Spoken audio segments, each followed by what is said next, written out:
नमस्कार. तिकडे सनत आणि कण्व ऋषींच्या मध्यस्थीला धृतराष्ट्राने आणि दुर्योधनाने दोघांनी मिळून नकार दिलाय. उलट ऋषीजनांच्याकडे संदेश पाठवला आहे की पांडवांनी आपल्या नियमांचा भंग केलाय.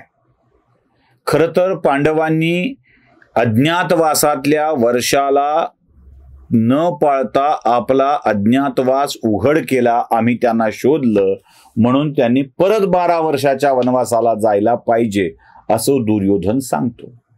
अर्थात दरबारातले कृपाचार्य, द्रोणाचार्य, भीष्म आणि हे 2 ऋषी एवढे सगळी माणसं सौर आणि चांद्र कालगणनेनुसार युधिष्ठिराणी आणि पांडवांनी आपला वनवास अज्ञातवास दोन्हीही पूर्ण केला आहे हे स्पष्टपणे सांगितलंय.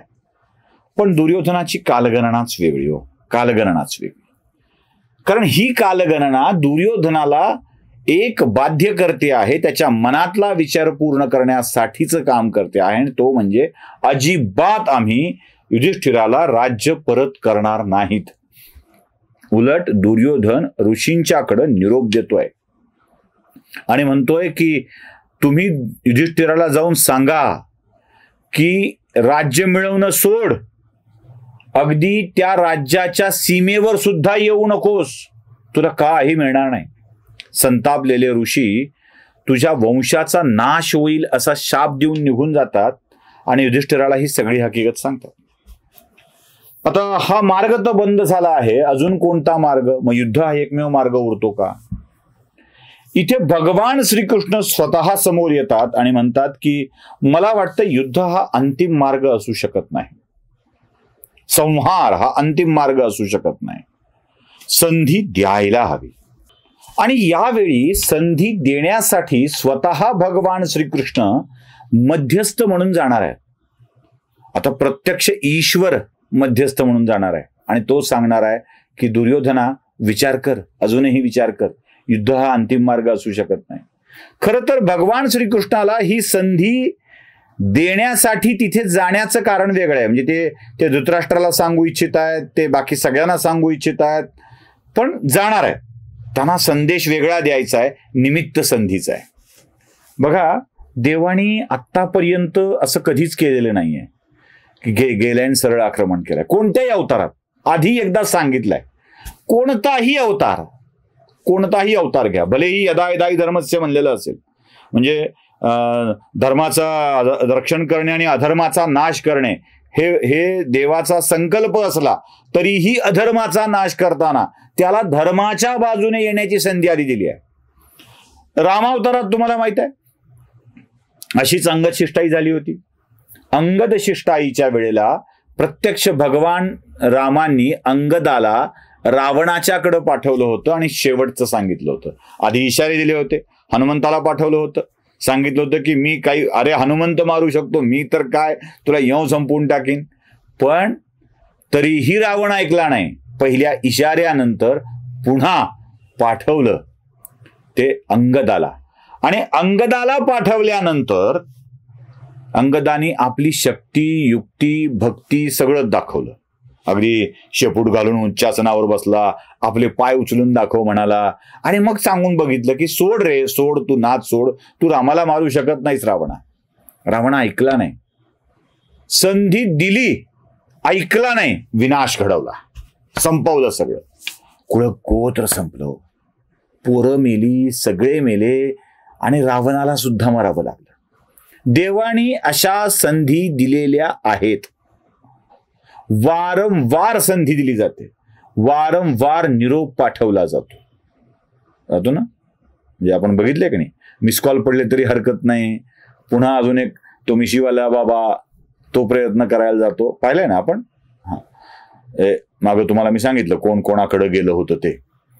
संधी दिली जाते, आणि जेव्हा ती संधी नाकारली जाते, जेव्हा तडजोड नाकारली जाते, तेव्हा त्याचा संहार करणं सोपं जातं. म्हणजे अशी बोलायला संधी मिळत नाही. म्हणजे आजकाल जे रडतात ना की आमचं हे लुटलं, आमचं ते लुटलं, आमचं हे चोरलं, आमचं ते चोरलं, संधी दिली होती ना, सांगितलं होतं ना आपण एकत्र आहोत. आपण एकत्र आहोत, एकत्र राहू? नाही. बर, झाल्यावर फोन केले होते ना, घेतले? नाही. त्या गुरुजींना पाठवलं होतं ना, ऐकलं? नाही. संतांना पाठवलं, ऐकलं? नाही. प्रत्यक्षात लोक जाऊन आली, ऐकलं? नाही. मग अल्पकाळ सुख उपभोगता येतं 2.5 वर्षापुरतं. 2.5 वर्षानंतर सगळं जातं. हे तेव्हापासून चालत आलंय आत्तापर्यंत. रामायणात घडलंय, महाभारतात घडलंय, आत्ता सुद्धा घडलंय. म्हणजे महाभारत जे घडतं म्हणतो ना, ते असं घडत असतं. देवाने ठरवलंय सांगायला जायचं, हस्तिनापूरला जायचं आणि हस्तिनापूरला जाऊन दुर्योधनाची समजूत काढायची. काढता येईल देवाला समजूत.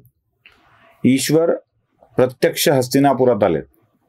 आता भगवान श्रीकृष्ण हस्तिनापुरात आल्यावर थांबणार कुठे?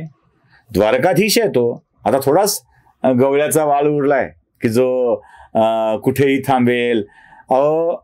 देवानी त्या गवळ्याच्या पोरानं कुणाच्याही घरी राहिला, जिथे राहायचंय ते घर सुद्धा गवळी मित्राचं असावं लागतं, ते घर राधेचं असावं लागतं, ते घर गोपिकांचं असावं लागतं, तो मटका गोपिकांचा असावा लागतो, त्यात कानानं चोरावं म्हणूनच माखण ठेवलेलं असावं लागतं. तेव्हा तो घेतो. नाही तर तो द्वारकाधीश आहे आणि तो अशा मनमानेल त्या ठिकाणी राहू शकतो.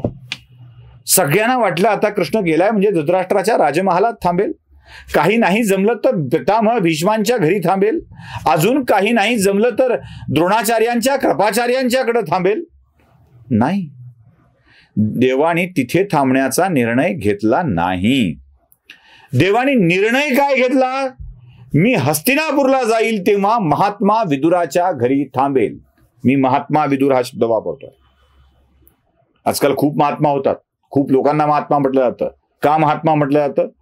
विदुरासारखी प्रवृत्ती असते म्हणून महात्मा म्हटलं जातं. काय होती विदुराची प्रवृत्ती? विदुर आपल्या स्वतःच्या कामातून सुखी होता, त्याच्या अपेक्षा खूप नव्हत्या. राजाचा मंत्री म्हणून काम करताना राजाचे कोणतेही लाभ ते घेत नव्हता. राजाच्या महालात असलेल्या अन्नाला हात देखील लावत नव्हता. ते अन्न घरी घेऊन जात नव्हता. आपल्या वाट्याचं आपलं खात होता, मेहनतीचं खात होता. राजमहालातलं अन्न खात नव्हता. जसं अन्न तशी वृत्ती. विदुर महात्मा होता कारण दुष्टाच्या प्रभावातलं अन्न विदुराला कधीच खावं वाटत नव्हतं. म्हणून भगवान श्रीकृष्णाने विदुराकडे राहण्याचा निर्णय घेतला. विदुराने सांगितलं सुद्धा, देवा माझ्याकडे थांबाल तेव्हा राजे नाराज होतील, तेव्हा होऊ देत ना, काय फरक पडतो, माझा निर्णय कुठे राहायचं ते.